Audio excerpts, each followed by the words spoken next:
Une nuée de drapeaux israéliens pour faire monter la pression.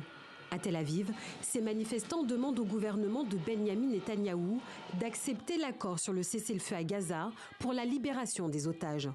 Dans la foule, quelques heures après la prise de parole du président américain sur la feuille de route, la position de l'exécutif israélien est critiquée.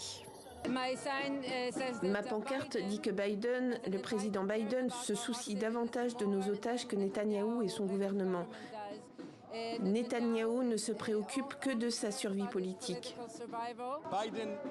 Biden a pris la parole et il a dit qu'il y avait un accord et que notre gouvernement devait l'entendre. Même les gens comme moi, qui ne sont pas des politiciens et qui ne manifestent pas régulièrement, pensent qu'il faut accepter l'accord. 121 personnes enlevées le 7 octobre sont encore retenues dans la bande de Gaza, dont 37 morts selon l'armée israélienne. Alors dans un communiqué, le Forum des familles des otages exige l'approbation par leur gouvernement de l'accord et un engagement public des ministres israéliens en faveur de la feuille de route. Mais au sein de la coalition de Benyamin Netanyahou, cette position fait débat. Des ministres d'extrême droite menacent de quitter le gouvernement en cas d'accord.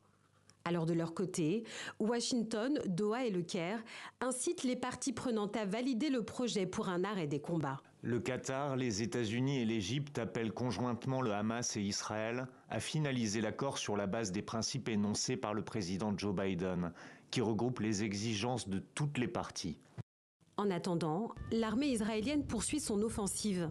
Ces dernières heures, Rafah a subi d'intenses bombardements. Ce dimanche, une réunion avec Israël et les États-Unis aura lieu en Égypte à propos du passage de Rafah, point principal d'accès pour l'aide humanitaire.